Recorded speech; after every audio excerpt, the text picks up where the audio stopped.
नमस्कार दोस्तों। आज हम लोग बात करेंगे यूरोपीय यूनियन, जिसको हम शॉर्ट फॉर्म में ईयू भी बोलते हैं। आप लोग काफ़ी सुनते होंगे इसके बारे में। ये यूरोपीय देशों के संगठन के उसमें बोला जाता है यूरोपीय यूनियन। यूरोपीय यूनियन मुख्यतः 27 देशों का 27 यूरोपीय देशों का एक राजनीतिक और आर्थिक मंच है, जिसमें आपस में प्रशासकीय साझेदारी होती है और संघ के कई तथा या सभी राष्ट्रों पर लागू होता है। यूरोपीय संघ की जो स्थापना हुई है, जो यूरोपीय संघ का इतिहास रहा है, वो द्वितीय विश्व युद्ध के बाद यूरोप में अत्यधिक राष्ट्रवाद को नियंत्रण करने के रूप में देखा गया, जिसमें महाद्वीप को अलग द्वितीय विश्व युद्ध की वजह से पूरा यूरोप तबाह हो गया था, जिसमें जनहानि, आर्थिक नुकसान बहुत ज़्यादा हो गया था और उनको परस्पर सहयोग की भावना से फिर से आर्थिक विकास, अपने जीवन स्तर को सुधारना, आर्थिक गतिविधियां तेज करना की संकल्पना के साथ यूरोपीय यूनियन को बनाया गया। यूरोपीय यूनियन द्वितीय विश्व युद्ध के बाद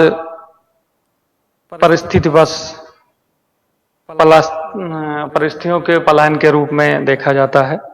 यूरोप के एकीकरण का सबसे सफल प्रयास 1951 में आया, जब यूरोप के कोयला और इस्पात उद्योग को मुख्यतः सदस्य राष्ट्रों, खासकर फ्रांस और जर्मनी ने कोयला और इस्पात उद्योग को एकीकृत नियंत्रण में लाने का प्रयास किया। ऐसा खासकर इसलिए सोचा गया ताकि इन दो राष्ट्रों के बीच में इस्पात और कोयला को लेकर भविष्य में कोई संघर्ष की स्थिति न उत्पन्न हो।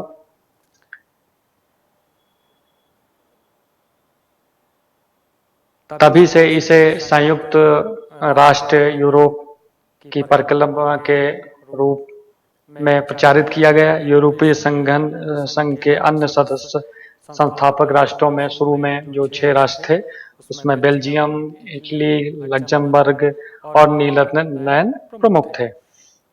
इस संगठन के प्रयास के बाद 1957 में 2 संस्थाएं गठित की गई, जो मुख्य रूप से यूरोपीय यूनियन कम्युनिटी और यूरोपीय परमाणु ऊर्जा कम्युनिटी का निर्माण किया गया।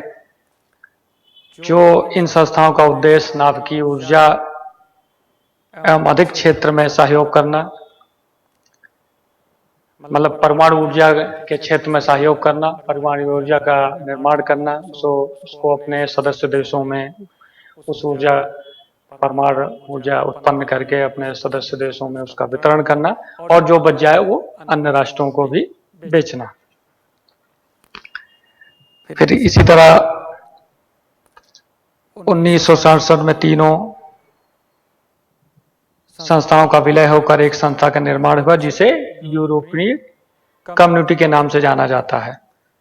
बाद में 1973 में इस समुदाय में यूरोपीय यूनियन में डेनमार्क, आयरलैंड और ब्रिटेन का पदार्पण हुआ। इन तीनों देशों को शामिल किया गया। नॉर्वे भी इसी समय इसमें शामिल होना चाहता था, लेकिन बाद जनमत संग्रह के कारण, विपरीत परिणामों के कारण वो इसकी सदस्यता नहीं ले पाया उस समय। फिर 1979 में पहली बार यूरोपीय संसद का गठन हुआ। इसमें लोकतांत्रिक पद्धति से चुने गए, जो लोग चुने गए वो लोकतांत्रिक जनता द्वारा चुने गए सदस्य। उसके बाद यूनान, स्पेन, पुर्तगाल 1980 में यूरोपीय यूनियन में शामिल हुए। 1985 में स्लेगन संधि संपन्न हुई, जिसके बाद सदस्य राष्ट्रों के नागरिकों को एक दूसरे के देश में बगैर पासपोर्ट के आना जाना सुनिश्चित हुआ। मतलब सभी सदस्य राष्ट्र के जो नागरिक थे वो बिना पासपोर्ट के उन देशों में आवाजाही कर सकते थे, पारागमन। उसके बाद 1986 में यूरोपीय संघ के सदस्यों ने सिंगल यूरोपियन एक्ट पर हस्ताक्षर किए और एक संघ का एक झंडा वजूद में आया। इसी तरह 1990 में पूर्वी जर्मनी का पश्चिमी जर्मनी में विलय हुआ। उसके बाद 1993 में मस्त्रिक की संधि 1 नवंबर 1993 में प्रभावी हुई। मस्त्रिक की संधि के बाद यूरोपीय कम्युनिज्म अब आधिकारिक रूप से यूरोपीय कम्युनिटी बन गया। इसमें एकीकृत रूप से विदेश नीति, पुलिस, न्याय व्यवस्था के मसलों जैसी नीतियां बनने लगी। फिर 1995 में इस संघ में ऑस्ट्रेलिया, स्वीडन, फिनलैंड भी जुड़े। 1997 में मस्त्रिक संधि का स्थान एम्स्टर्डम संधि ने ले लिया, जिसके बाद विदेश नीति एवं लोकतांत्रिक संबंधी नीतियों में व्यापक परिवर्तन हुए। एम्स्टर्डम के पश्चात 2001 में नीस की संधि हुई, जिसमें रोम और मस्त्रिक में हुई संधियों को विलय किया गया। एक नई संधि रोम संधि हुई का विस्तार मार्क्सस हुआ और 2002 में यूरो मुद्रा है, यूरोपीय यूनियन की जो मुद्रा है यूरो, उसको 12 सदस्य राष्ट्रों ने अपना राष्ट्रीय मुद्रा के रूप में स्वीकार किया। लेकिन आज के समय में यूरोपीय यूनियन में 19 सदस्य राष्ट्र ऐसे हैं जो यूरोपीय मुद्रा को अपनी राष्ट्रीय मुद्रा के रूप में यूज करते हैं और बाकी राष्ट्र अपनी अलग अलग मुद्राएं हैं जो का परिचालन करते हैं।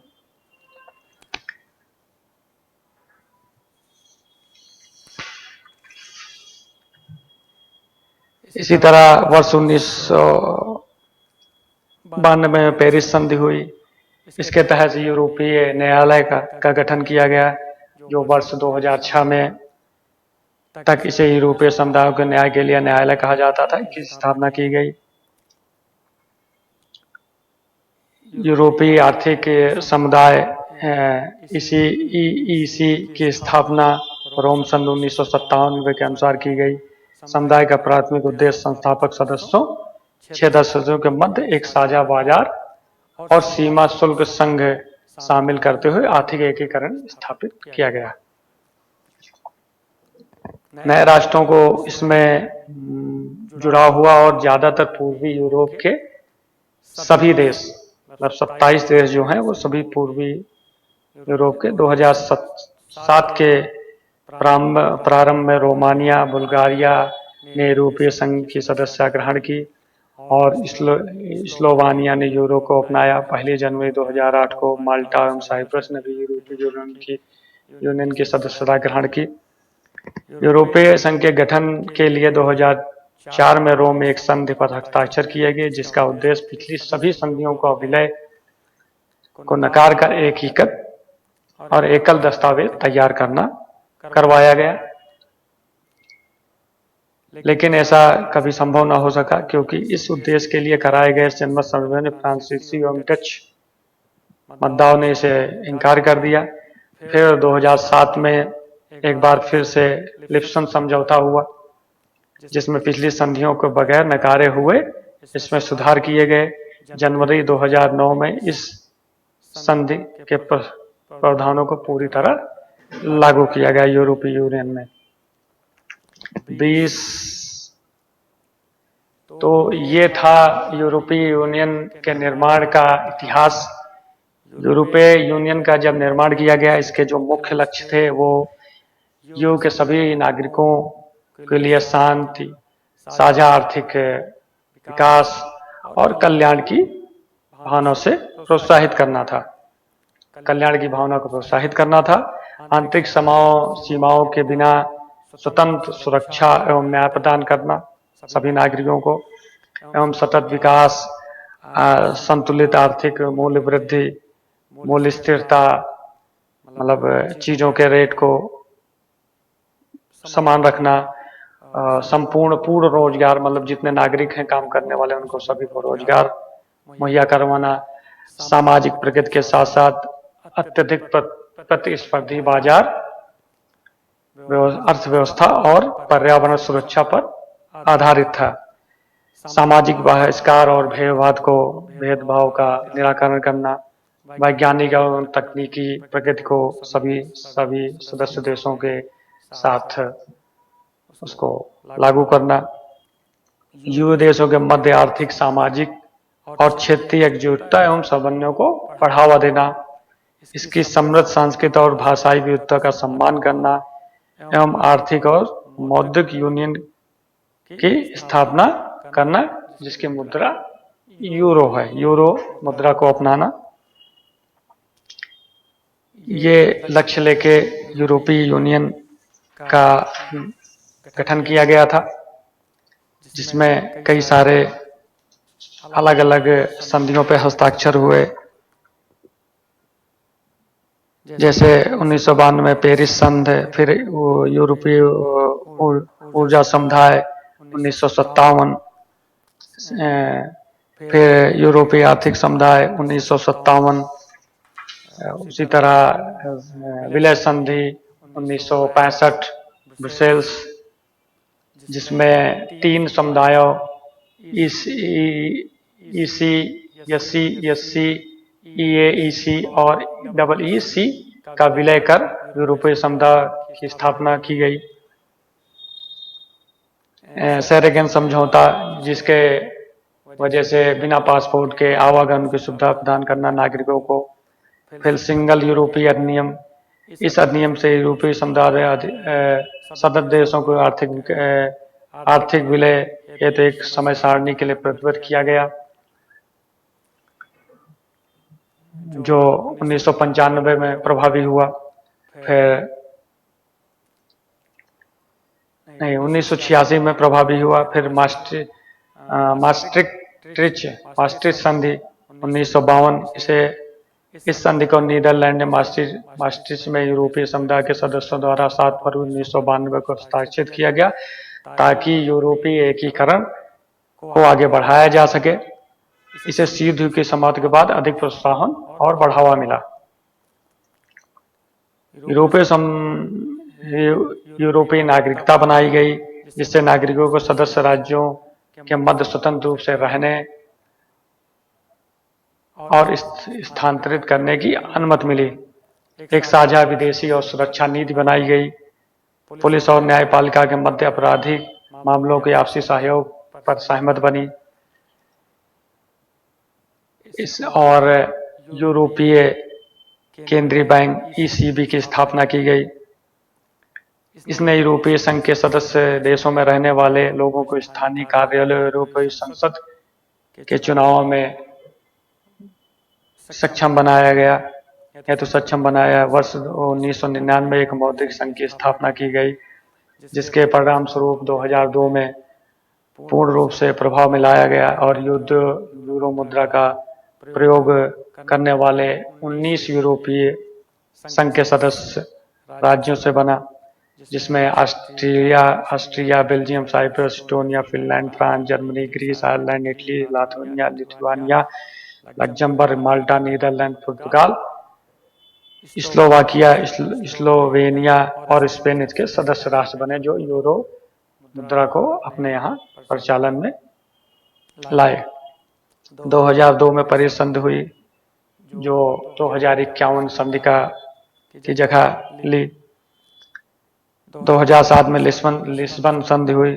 लिस्बन की संधि एक अंतर्राष्ट्रीय समझौता है जो 2 संधियों के संशोधन करता है तथा यूरो के संवैधानिक आधार का गठन करती है।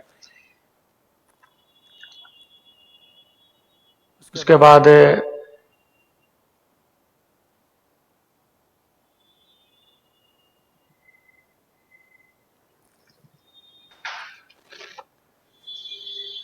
यूरो का संकट, यूरोपीय संघ जो यूरोपीय सेंट्रल बैंक ईसीबी ने वर्ष 2008 के वैश्विक वित्तीय बाजार के पतन के बाद पुर्तगाल, आयरलैंड, ग्रीस और स्पेन ने उच्च संप्रभु ऋण और कम होते विकास के साथ संघर्ष किया।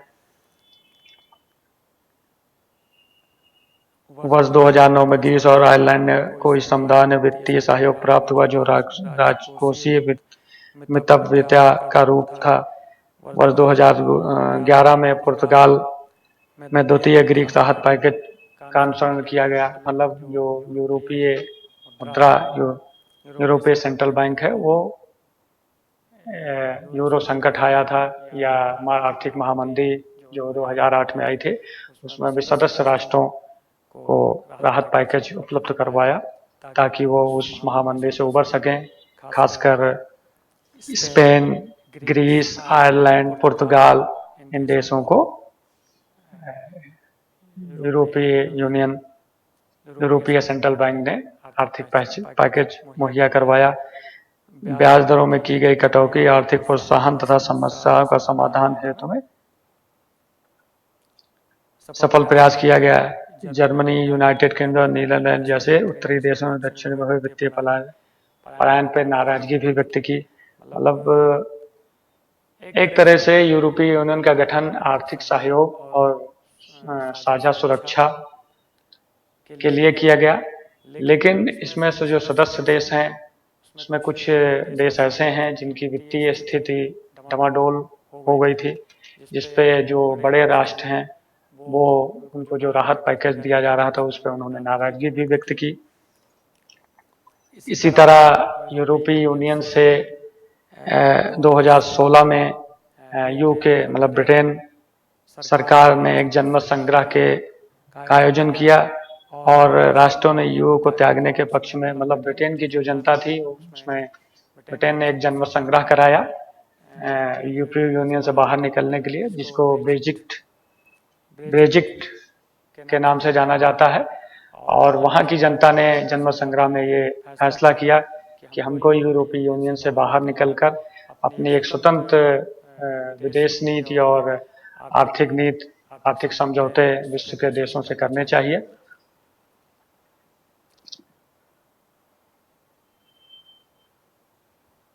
जिससे फलस्वरूप ब्रिटेन यूरोपीय यूनियन से बाहर हो गया है।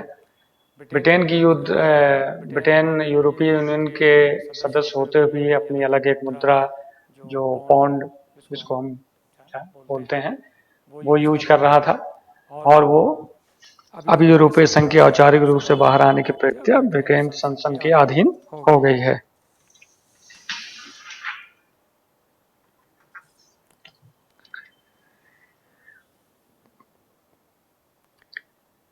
यूरोपीय यूनियन सामूहिक निकाय है जो यूरोपीय संघ की सभी राजनीतिक दिशाओं और प्राथमिकताओं को परिभाषित करता है। सुरक्षा नीतियों में विदेशी मामलों के लिए संघ के उच्च प्रतिनिधि भी सम्मेलनों में भाग लेते रहते हैं। इसी तरह यूरोपीय यूनियन ने यूरोपीय संसद का निर्माण किया। यह यूरोपीय संघ एकमात्र संसदीय संस्थान है। यह यूरोपीय संघ की परिषद है जिसमें यूरोपीय संघ सहयोग के विधायी कार्यों को देखता है। यूरोपीय संसद के पास उतनी विधायी शक्तियां नहीं हैं जितने उसके सदस्य राष्ट्रों के पास हैं। यूरोपीय संघ परिषद यह अनिवार्य रूप से दो सदनी यूरोपीय संघ के विधानमंडल का एक भाग है और यूरोपीय संघ के सदस्यों राज्य की कार्यकारिणी सरकारी मंत्री का प्रतिनिधित्व करती है।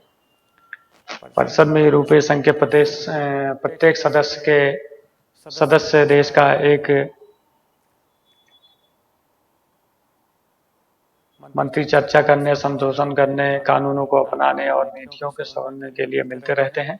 यूरोपीय यूनियन के जो 27 सदस्य देश हैं उनके हर देश के एक प्रतिनिधि यूरोपीय यूनियन में शामिल होता है और वो एक मंत्री परिषद का गठन करते हैं जो यूरोपीय यूनियन के काम को, उसके कार्यों को देखते हैं, उसको अपनी नीतियां बनाने का काम करते हैं, उसको क्रियान्वित करने के लिए कहते हैं।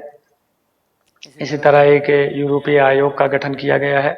यह यूरोपीय संघ का एक कार्यकारी निकाय है। यह विधायी प्रक्रियाओं के प्रति उत्तरदायी है। आयोग 27 सदस्य देशों के साथ एक कैबिनेट सरकार के रूप में कार्य करता है। यह प्रति सदस्य देश के एक सदस्य आयोग में शामिल होता है। इन सदस्यों का प्रस्ताव सदस्य देशों द्वारा दिया जाता है। प्रत्येक सदस्य देश अपने एक सदस्य को इसमें मनोनीत करता है, जिसे यूरोपीय संसद मंजूरी देती है। संघ के विदेश मामलों और सुरक्षा नीति के लिए उच्च प्रतिनिधि की नियुक्ति यूरोपीय परिषद द्वारा मतदान द्वारा की जाता है और यह निर्णय लेने के लिए यूरोपीय परिषद के अध्यक्ष की सहमति आवश्यक होती है। उच्च प्रतिनिधि यूरोपीय संघ के विदेशी मामलों एवं रक्षा सुरक्षा नीतियों के क्रियान्वयन के लिए प्रोत्साहित जिम्मेदार होता है। इसी तरह यूरोपीय संघ एक यूरोपीय न्यायालय का भी गठन एवं लेखा परीक्षा ECA या सदस्य देशों के यूरोपीय संघ की संस्थाओं यूरोपीय संघ द्वारा किए गए वित्त पोषण के उचित प्रबंधन की जांच करता है। यह किसी भी कथित अनियमितताओं पर मध्यस्थता करने के लिए अनुसूची समस्याओं को निदान के लिए इसी के लिए काम करता है। इसी के सदस्यों का जो कार्यकाल होता है वो 6 वर्ष के लिए संसद के परामर्श के बाद की जाती है। यूरोपीय संघ का न्यायालय CJEU यह सुनिश्चित करने के लिए यह सभी यूरोपीय संघ के सदस्य देशों के समान रूप से लागू होता है। यूरोपीय संघ के कानून सभी सदस्य देशों के ऊपर लागू होते हैं। इसका काम उस कानून की व्याख्या करना, उनके राष्ट्रीय सरकारों तथा यूरोपीय संघ के संस्थानों के मध्य कानूनी विवादों का समाधान करना। प्रत्येक न्यायाधीश और महत्व राष्ट्रीय सरकार द्वारा संयुक्त रूप से नियुक्त किया जाता है। इसका जो मुख्यालय है वो लग्जमबर्ग में अवस्थित है। यूरोपीय केंद्रीय बैंक यूरोपीय के केंद्रीय बैंक जो यूरो क्षेत्र के भीतर मौद्रिक नीति का संचालन करता है, जिसमें यूरोपीय संघ के 19 सदस्य देश शामिल हैं। शासन परिषद यह ECB का एक निर्णय लेने वाला निकाय है। यूरो क्षेत्र के देशों के राष्ट्रीय बैंकों के गवर्नर और कार्यकारी बोर्ड को मिलाकर बनाया जाता है। कार्यकारी यह ECB के प्रतिनिधियों के कार्यों को नियंत्रित करता है। इसमें ECB अध्यक्ष एवं उपाध्यक्ष और 4 अन्य सदस्य शामिल होते हैं जो इसे कार्य को देखते हैं। यह ब्याज दरों को निर्धारित करता है जिस पर यूरो क्षेत्र के व्यावसायिक बैंकों को ऋण देता है। यह प्रकार मुद्रास्फीति और मुद्रा आपूर्ति को नियंत्रित करता है। यह यूरो क्षेत्र के देशों द्वारा जारी यूरो बैंक नोट को भी अधिग्रहित करता है। जो यूरो बैंक है उसके ये कार्य हैं। वित्तीय पर्यवेक्षण और यूरोपीय प्रणाली जिसकी स्थापना 2010 में की गई है। ये 5 संघों को मिलाकर यूरोपीय स्टेट सिस्टमैटिक्स बोर्ड, यूरोपीय पर्यवेक्षण प्राधिकरण, यूरोपीय बैंकिंग प्राधिकरण, यूरोपीय सुरक्षा बाजार प्राधिकरण, यूरोपीय बीमा और व्यावसायिक पेंशन प्राधिकरण को मिलाकर यूरोपीय पर्यवेक्षण और यूरोपीय प्रणाली का निर्माण किया गया है। इसका जो मुख्य कार्य है, यूरोपीय संघ का जो कार्य है कानूनों विनियमन में अपने सदस्य देशों को एक सतत आर्थिक इकाई बनाने के लिए है, ताकि माल और सदस्य राष्ट्रों की सीमाओं तक बिना सीमा शुल्क के आवाजाही हो सके। एक ही मुद्रा में और बढ़े हुए समुच्चय के निर्माण में स्वतंत्र रूप से पहुंचाया जा सके। यह वित्तीय संसाधनों का एक संयोजन है ताकि सदस्य राष्ट्र निवेश करने के लिए बेल आउट या पैसा उधार ले सकें। सदस्य देशों के लिए संघ की अपेक्षाएं मानव अधिकार एवं पर्यावरण जैसे क्षेत्रों में राजनीतिक निहितार्थ। संघ अपने सदस्य देशों को सहायता देने की शर्तों में वित्तीय बजट और वित्तीय कटौतियों जैसे भारी राजनीतिक लागतों को आरोपित कर सकता है। व्यापार, इसके सदस्यों के मध्य मुक्त व्यापार, यूरोपीय संघ के सदस्य देश आपस में मुक्त व्यापार करते हैं, जिसका से काल बाजार को जाता है। इसकी सीमाओं से परे यूरोपीय संघ विश्व व्यापार में उदारीकरण के लिए भी प्रतिबद्ध है। यूरोपीय संघ विश्व व्यापारिक ब्लॉक है। यह विश्व में निर्मित वस्तुओं एवं सेवाओं का सबसे बड़ा आयातक है और 100 से अधिक देशों के साथ निर्मित वस्तुओं का सबसे बड़ा बाजार है। मानवीय सहयोग, यूरोपीय संघ विश्व भर में कृत्रिम और प्राकृतिक आपदाओं पे सबसे ज्यादा दानदाता संघ है, जो प्रतिवर्ष $120 मिलियन ऐसी आपदाओं और उसमें दान देता रहता है।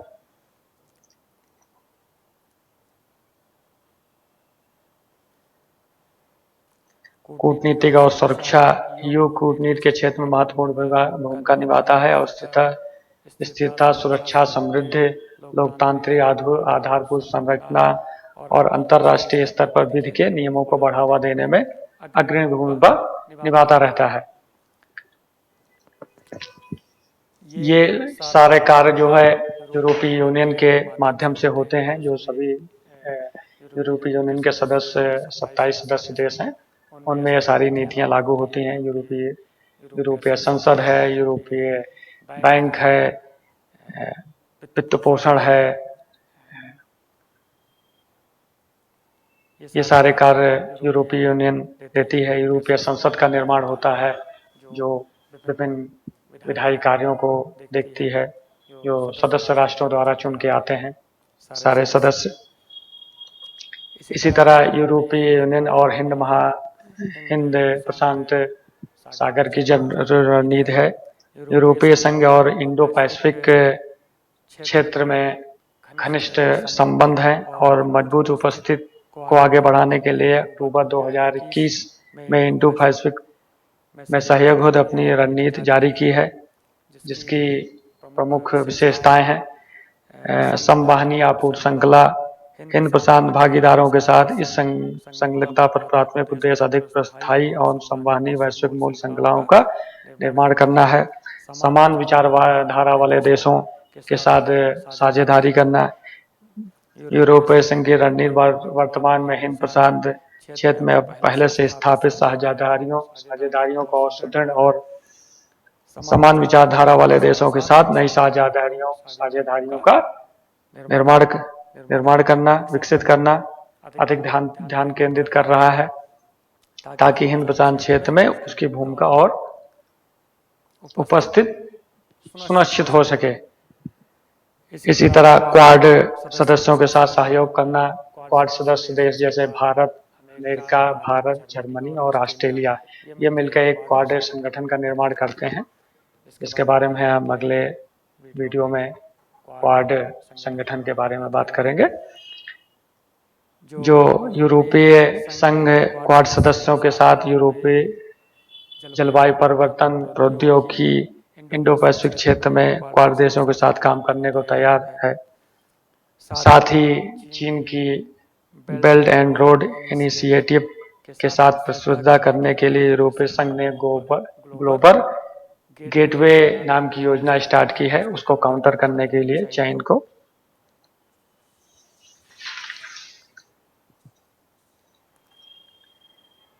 यूरोपीय यूनियन के पास चुनौतियां भी बहुत सारी हैं। यह एक सामूहिक निकाय है जो यूरोपीय संघ को सभी राजनीतिक दिशाओं और प्रक्रियाओं को परिभाषित करता है। इसने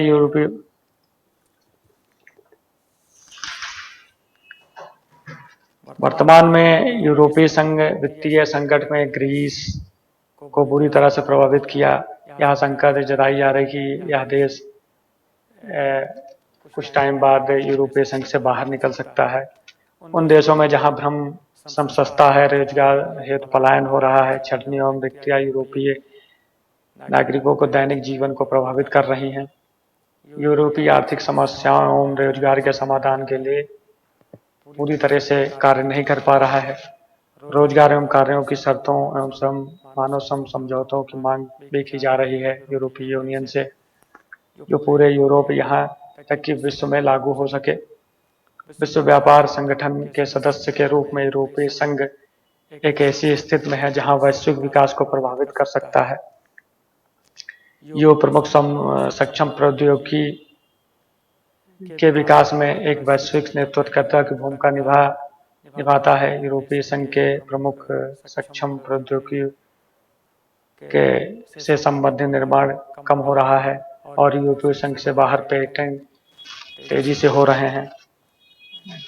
से दोहन हो रहा है। यूरोपीय नेताओं को अब डर है कि पारागमन सुरक्षा गारंटी गठबंधन और सामान्य हितों पर नहीं बल्कि अमेरिकी प्रौद्योगिकी और मटेरियल की खरीद पर ज्यादा केंद्रित हो रही है। यूनाइटेड स्टेट्स की तरह यूरोपीय संघ ने यूरोपीय सुरक्षा और स्थिरता के निर्धारित मुखर रूप से साथ अपने संबंधों को पुनर्परिभाषित करने के लिए दबाव डालना चाहिए। यूरोपीय संघ ने यूक्रेन के राजनीतिक संक्रमण काल में सहयोग करने की बात की है। इसी तरह मार्च 2014 में रूस ने क्रीमिया राज्य हनन की निंदा की और दृढ़तापूर्वक रूस से आग्रह किया कि यूक्रेन के पूर्वी क्षेत्रों के अलगाववादी ताकतों का समर्थन करना बंद कर दें। यूरोपीय संघ ने व्यापार एवं कई नियमों को आरोपित किया है, बदले में प्रतिस्पर्धा शुल्क के तौर पर बिलियन पाउंड शुल्क वसूला है। ब्रेक्जिट।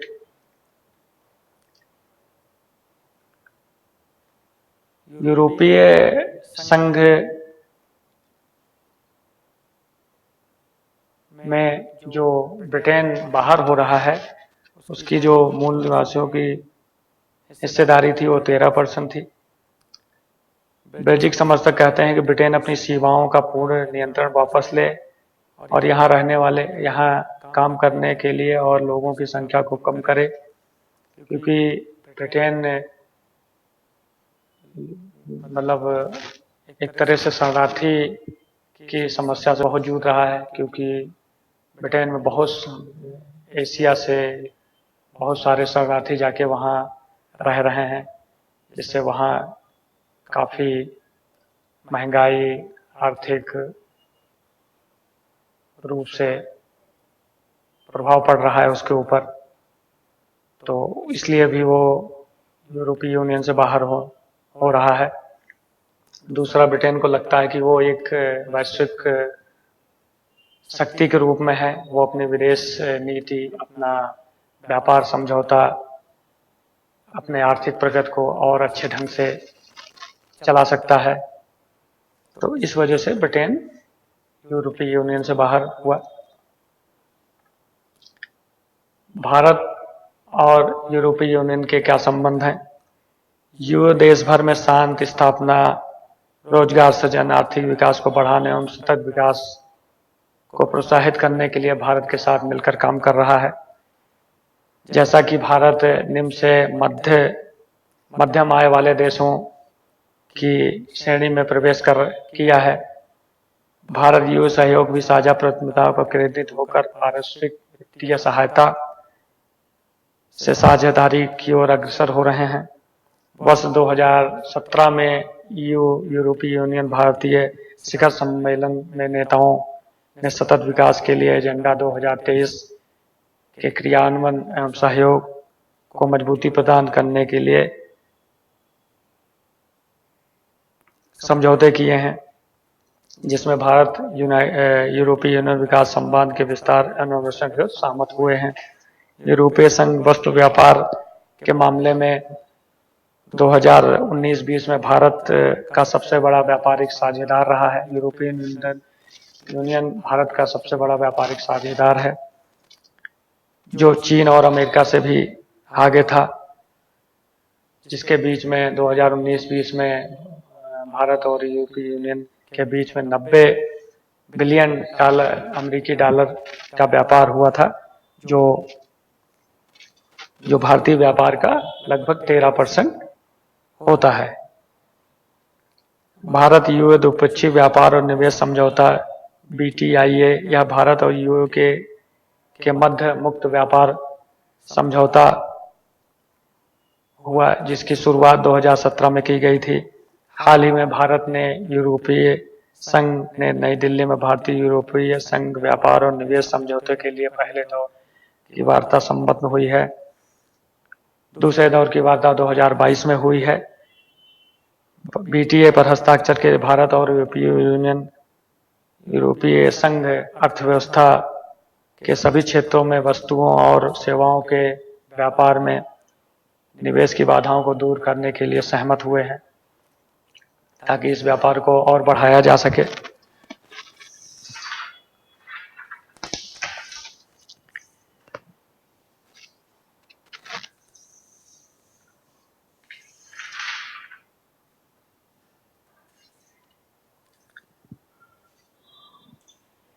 ये सारी चीजें हैं यूरोपीय यूनियन के बारे में। निष्कर्ष पर निकलते हैं तो यूरो के विकास का आधार विभाजित यूरोप को एकीकरण के सूत्र में बांधना, जिसका कारण लंबे समय से मौजूद अतिराष्ट्रवाद तथा दो विश्व युद्ध की विभीषिका को झेलने के बाद समूह के कमजोर सदस्यों के लोगों के जीवन स्तर को सुधारना, आर्थिक परिस्थितियों में सुधार लाने में महत्वपूर्ण भूमिका निभाई है। हमने अभी यूरोपीय यूनियन के बारे में इतनी सारी बातें की है। मोटा मोटी हम लोग ये समझते हैं यूरोपीय यूनियन 27 देशों का एक आर्थिक राजनैतिक संगठन है, जिसमें यूरोप के लगभग सभी देश सम्मिलित हैं, जो आपस में मुक्त व्यापार समझौते से जुड़े हुए हैं। इन देशों में अपने नागरिकों के आवाजाही के लिए किसी पासपोर्ट की जरूरत नहीं होती है। उसके नागरिक आपस में किसी भी देश आ जा सकते हैं बिना किसी शुल्क के। यूरोपीय यूनियन अपने सभी सदस्य देशों के विदेश नीतियों, उनकी सुरक्षा, उनके आर्थिक विकास, उनके नागरिकों के सुरक्षा, उनकी आर्थिक विकास को देखता है। यूरोपीय यूनियन विश्व में लगभग 100 देशों से व्यापार करता है, आयात निर्यात। भारत का बड़ा व्यापारिक सहयोग यूरोपीय यूनियन के साथ है। 2019-20 में यूरोपीय यूनियन भारत का सबसे बड़ा व्यापारिक साझेदार रह चुका है। यूरोपीय यूनियन के साथ भारत का मुक्त व्यापार समझौता हुआ है, जिससे किसी तरह की आयात निर्यात में सीमा शुल्क नहीं लगेगा, जिससे दोनों ही यूरोपीय यूनियन और देशों को और भारत को भी अपनी आर्थिक वृद्धि, समृद्धि के और नागरिक जीवन स्तर में सुधार लाने के लिए फायदा मिलेगा। यूरोपीय यूनियन में बहुत सारी चुनौतियां भी हैं, क्योंकि सभी सदस्य राष्ट्र ज़्यादा से ज़्यादा आर्थिक तरक्की करना चाहते हैं। जो छोटे राष्ट्र हैं उसमें कई बार वित्तीय संकट आ जाता है, जिससे बड़े राष्ट्रों को उसमें ज़्यादा भागीदारी करते हैं, ज़्यादा वित्तीय सहयोग प्रदान करते हैं, तो एक तरह से वो भी चुनौतीपूर्ण संघर्ष हो जाता है। यूरोपीय यूनियन के लगभग 17 देश नाटो संगठन में भी सम्मिलित हैं, जो नॉर्थ अटलांटिक ट्रीटी ऑर्गेनाइजेशन में सम्मिलित हैं। तो ये सारी बातें यूरोपीय यूनियन के बारे में रही। यूरोपीय यूनियन काम कैसे करता है, वहाँ की संसद, यूरोपीय यूनियन की संसद, वहाँ की मुद्रा, वहाँ के न्यायालय, वहाँ के आर्थिक सहयोग संधियाँ, सारी बातें हुई हैं, इस वीडियो में की है। तो मुझे लगता है आप लोगों को काफ़ी हद तक यूरोपीय यूनियन के बारे में पता लगा है, और सभी प्रतियोगी परीक्षाओं, खासकर यूपीएससी में इससे संबंधित प्रश्न पूछे जा सकते हैं, पॉलिटिकल साइंस ऑप्शनल में भी और पेपर 2 में भी। जो जीएस पेपर 2 होता है उसमें भी यूरोपीय यूनियन के भारत से क्या संबंध हैं, यूरोपीय यूनियन की न्याय प्रणाली, उसका गठन कैसे हुआ, उसका यूरोपीय यूनियन का इतिहास क्या है, यूरोपीय यूनियन के सदस्य देशों की संख्या कितनी है, यूरोपीय यूनियन की मुद्रा कौन सी है, इन सब विषयों पे आपसे प्रश्न पूछा जा सकता है। तो आज के लिए इतना ही। ये मेरा यूट्यूब चैनल है पॉलिटिकल साइंस @ पॉलिटिकल साइंस 2023।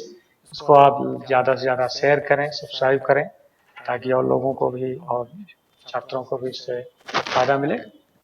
धन्यवाद। जय हिंद।